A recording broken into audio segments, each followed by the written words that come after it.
नमस्कार प्यारे बच्चों, आज की डिजिटल क्लास में आप सबका स्वागत है। पिछले वीडियो में हमने सीखा था हिंदी कक्षा 8 का काव्य नंबर 4। काव्य का नाम था उठो धरा के अमूर सपूतों और कवि का नाम था द्वारिका प्रसाद महेश्वरी।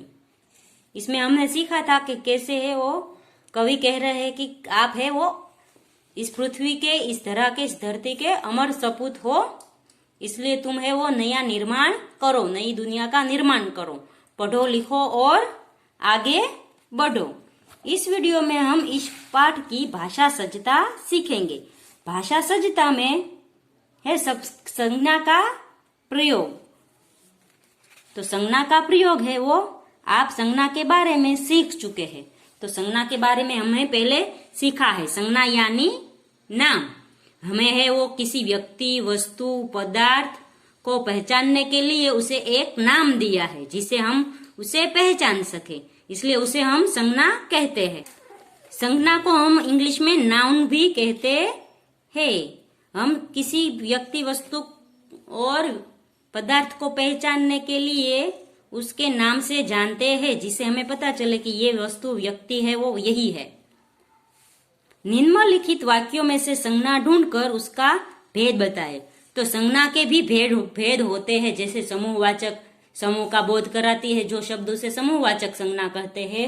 व्यक्ति का बोध कराते हैं तो व्यक्तिवाचक संज्ञा कहते हैं। जाति का बोध कराए तो जातिवाचक, और संख्या का बोध कराए तो संख्यावाचक संज्ञा कहेंगे। तो पहले है सोना कीमती धातु है। तो सोना है वो एक धातु है और कीमती है, और इसलिए सोना है वो सब में आता है, इसलिए इसे जातिवाचक संज्ञा कहेंगे। फिर है गंगा, पवित्र नदी है। तो गंगा है तो नदी तो है, पर नदी का नाम है, यानी व्यक्तिवाचक संज्ञा में आएगा। जिसे एक वस्तु या व्यक्ति का नाम पता चले उसे व्यक्तिवाचक संज्ञा में आएगा। सोना है वो एक जाति का बोध कराता है, जैसे सोने के गहने, सोने से हम सब कुछ बना सकते हैं, यानी वो जातिवाचक होगा। और गंगा है वो व्यक्तिवाचक होगा। जैसे उमंग दौड़ रहा है तो उमंग भी एक लड़के का नाम है, इसलिए व्यक्तिवाचक संज्ञा होगा। फिर है दल जा रहा है। दल यानी समूह, तो ये समूहवाचक संज्ञा होगा। दल में एक से ज्यादा व्यक्ति होते हैं, इसलिए वो समूहवाचक संज्ञा होगा। फिर है राजेश भय के कारण जंगल में नहीं गया। तो जंगल आया और राजेश आया, तो राजेश है वो व्यक्तिवाचक संज्ञा है और जंगल है वो जातिवाचक संज्ञा है। फिर आगे है निम्नलिखित विधान पढ़िए और समझिए। तो जयेश ने कीर्ति को साड़ी दी। फिर है जयेश ने कीर्ति को साड़ियां दी। तो दोनों वाक्यों में क्या डिफरेंट है? यही डिफरेंस है कि यहाँ एक साड़ी की बात कही गई, यहाँ एक से ज्यादा साड़ियों की बात की गई है। फिर यहाँ पर है बगीचे में एक लड़का है। फिर है बगीचे में कई लड़के हैं। तो इसे हमें पता चलता है एक वचन और बहुवचन के बारे में। उपरयुक्त वाक्यों को पढ़ने से पता चलता है कि पहले वाक्य में साड़ी से साड़ियां और दूसरे वाक्यों में लड़का से लड़के हो गया, यानी एक वचन का बहुवचन हुआ है। अब आप इसी तरह निम्नलिखित एक वचन वाक्य को बहुवचन में परिवर्तित कीजिए। तो जैसे यहाँ पे एक वचन का बहुवचन किया, एक वचन यानी एक व्यक्ति या वस्तु, और बहुवचन यानी दो व्यक्ति या दो वस्तु या उससे ज्यादा। जैसे मुझे लुटेरे का डर था, तो यहाँ हम लिखेंगे मुझे लुटेरों का डर था। लुटेरो, यहाँ पे मुझे लुटेरों का डर था, ऐसा आएगा। फिर है पक्षी ने उड़ान भरी। तो फिर हम लिखेंगे पक्षियों ने उड़ान भरी, पक्षियों आएगा बहुवचन में। फिर है उसने मुझे मिठाई दी। तो इसमें से हमें है उन सब ने मुझे मिठाई दी। उन सब ने मुझे मिठाई दी, अथवा उन्होंने मुझे मिठाई दी। फिर आगे है निम्नलिखित वाक्य पढ़िए और वाक्य में गाढ़े काले शब्द को समझिए। तो पहले है भाववाचक संज्ञा के रूप में। तो बच्चे प्रार्थना करते हैं, नदी की चौड़ाई अधिक है। तो यहाँ पे प्रार्थना और चौड़ाई है वो एक भाव प्रकट करता है, जो हमारे मन के भावों को प्रकट करता है, जो उसे हम है वो भाववाचक संज्ञा कहते हैं, जिसे उसका भाव प्रकट हो। जैसे प्रार्थना है तो वो हमारे मन का भाव है कि हम भगवान को याद करें। जैसे चौड़ाई है वो नदी की भाववाचक संज्ञा हुई। फिर आगे है जातिवाचक संज्ञा के रूप में। बच्चों की प्रार्थनाएं बेकार नहीं जाती।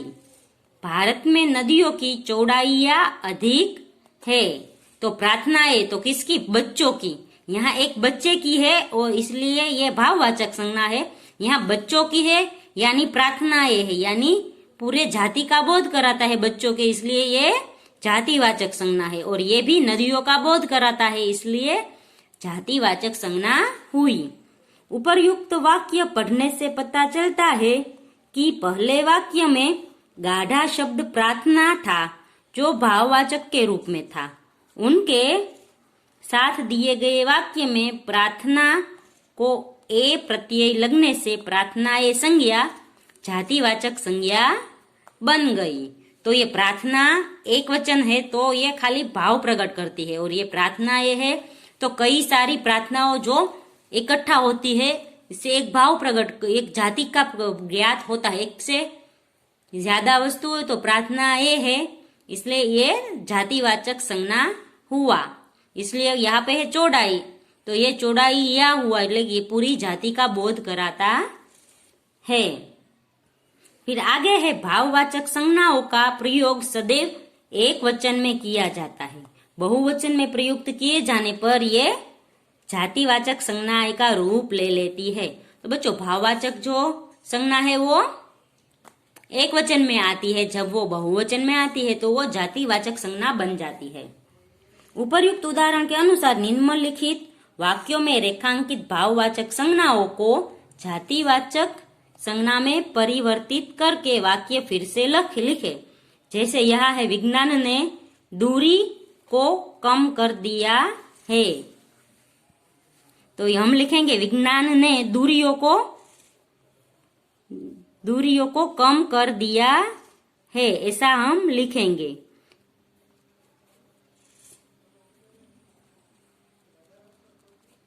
फिर है नदी की लंबाई अधिक है, तो हम लिखेंगे नदियों की लंबाई अधिक है। नदियों की लंबाइयां लिखेंगे, लंबाइयां